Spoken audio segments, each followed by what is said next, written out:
Good morning, all of you. Hope all of you are good. And after a long time, I am back here, that online platform. And today I am here with the topic of macroeconomics, chapter number 8, income determination and multiplier. And the topic is here the adjustment mechanism if aggregate demand is more than aggregate supply. This topic is very important from exam point of view.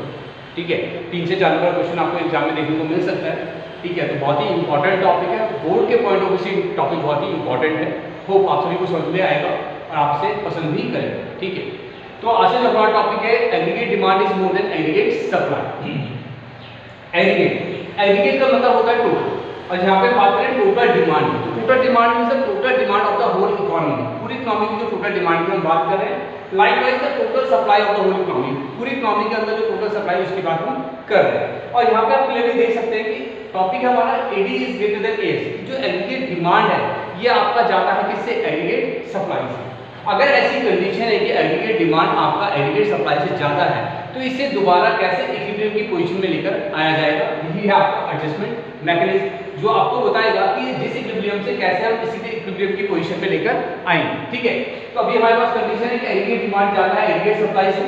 तो अब हम पढ़ेंगे कैसे इसको हम equilibrium की position में लेकर आएंगे. कैसे एग्रीगेट डिमांड और एग्रीगेट सप्लाई क्या होगा आपको बराबर. ठीक, तो यहाँ पे क्लियर समझ आ रहा है कि demand is more than supply. की डिमांड ज्यादा है सप्लाई कम है. सपोज जो मार्केट डिमांड है 500 यूनिट्स की और मार्केट में सप्लाई है 300 यूनिट्स की. ठीक है, डिमांड आपकी 500 है और सप्लाई कितनी है? 300 है. तो ये आपको क्लियर समझ आएगा कि डिमांड ज्यादा और सप्लाई कम है. तो पहले जो ये कांसेप्ट है आपको कि एडी ग्रेटर देन एस, इसका मीनिंग क्या है? The first point is here, the first point to clear the meaning of that statement if AD is greater than S. It means that buyers are planning to buy more goods and services. जो buyers हैं वो plan कर रहे हैं कि उन्हें goods and services ज्यादा खरीदना है. Then what the producers are planning to produce. किसके हिसाब से? जो producers प्लान कर रहे हैं प्रोड्यूस करने के बारे में. ठीक है, producers प्लान करेंगे उन्हें 300 यूनिट प्रोड्यूस करना है. At the same time buyers are planning they have to buy 500 units. Buyers plan करेंगे उन्हें 500 यूनिट्स क्या करना है? परचेज करना है. तो हम यहाँ पे देख सकते हैं कि buyers की जो प्लानिंग है प्रोड्यूसर से क्या है? ज्यादा है. तो यहाँ पे क्या होगा? जब बायर्स प्लान करेंगे उन्हें ज्यादा परचेज करना है but at the time producer planning to produce less, तो इसका इंपैक्ट क्या रहेगा? Due to this inventories available with the producer will start falling. अगर ऐसा होता है कि बायर्स प्लान कर रहे हैं कि उन्हें ज्यादा खरीदना है, तो जो प्रोड्यूसर्स है उसके पास जो इन्वेंटरी अवेलेबल है उसकी क्या हो जाएगी? शॉर्टेज हो जाएगी. इन्वेंटरी जो अवेलेबल है उसकी क्या होगी? शॉर्टेज होगी. क्लियर दिख रहा है कि 300 है 500 है, डिफरेंस कितना आ रहा है? 200. शॉर्टेज कितने का हो रहा है? 200 यूनिट्स का हो रहा है. ठीक है, तो अगर ऐसी सिचुएशन होती है तो जो प्रोड्यूसर्स है उनके पास जो इन्वेंटरी अवेलेबल है उसका क्या होगा? शॉर्टेज होगा. अब इन्वेंटरीज का अगर शॉर्टेज होगा, अब प्रोड्यूसर की नॉलेज में बात आती है कि मार्केट में डिमांड ज्यादा है, तो what they will do? Producers क्या करेंगे? तो definitely the producer will plan to expand the production. Producers की कोशिश होगी कि कैसे प्रोडक्शन को बढ़ाया जाए. The third point, to maintain the desired level of inventories producers will plan to expand the production. जो प्रोड्यूसर्स है वो प्लान करेंगे कैसे प्रोडक्शन को बढ़ाया जा सकता है.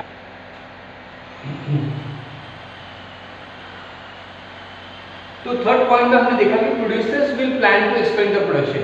प्रोड्यूसर प्लान करेंगे कैसे प्रोडक्शन को बढ़ाया जा सकता है. Definitely of course producer wants to earn the profit. तो प्रोड्यूसर्स पूरी प्लानिंग करेंगे कि प्रोडक्शन को बढ़ाया जाए 300 से 500 पे लेकर जाए. अब प्रोडक्शन बढ़ाना है तो प्रोडक्शन बढ़ाने के लिए क्या करना पड़ेगा? प्रोड्यूसर्स क्या करेंगे? तो producer will plan to expand the production. तो प्रोड्यूसर से प्लान के प्रोडक्शन एक्सपेंड करना है तो this raises the employment level. अब प्रोडक्शन बढ़ाने के लिए एम्प्लॉयमेंट लेवल बढ़ाना पड़ेगा. आपको एम्प्लॉइज हायर करने पड़ेंगे. तो एम्प्लॉयमेंट लेवल आपको बढ़ेगा. एम्प्लॉयमेंट लेवल बढ़ेगा तो आपका आउटपुट जो प्रोडक्शन है वो बढ़ेगा.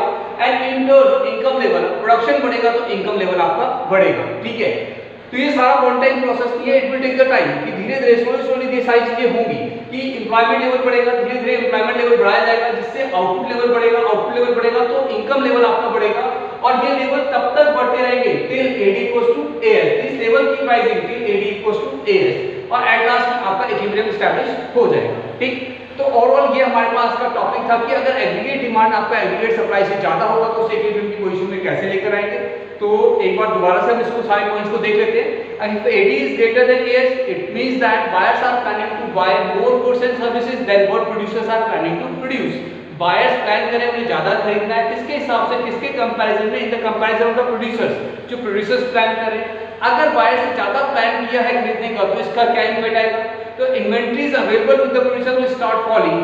जो प्रोड्यूसर्स है उनके पास जो इन्वेंट्रीज अवेलेबल है उसका शॉर्टेज होगा। जब इन्वेंट्रीज का शॉर्टेज होगा तो व्हाट प्रोड्यूसर विल प्लान, तो producers will plan to expand the production.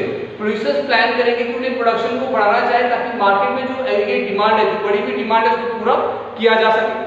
ठीक है, अगर एग्रीगेट डिमांड बढ़ाने के बारे में हम बात करते हैं कि डिमांड को कैसे फुलफिल करना है, कैसे हम सप्लाई को बढ़ा सकते हैं, तो this will increase the employment level. Economy के अंदर एम्प्लॉयमेंट लेवल बढ़ेगा, एम्प्लॉयमेंट लेवल बढ़ेगा तो आउटपुट लेवल बढ़ेगा, आउटपुट लेवल बढ़ेगा तो इनकम लेवल बढ़ेगा, और ये तब तक बढ़ते रहेंगे जब तक कि एडी किसके इक्विवेलेंट नहीं जाता, एएस के।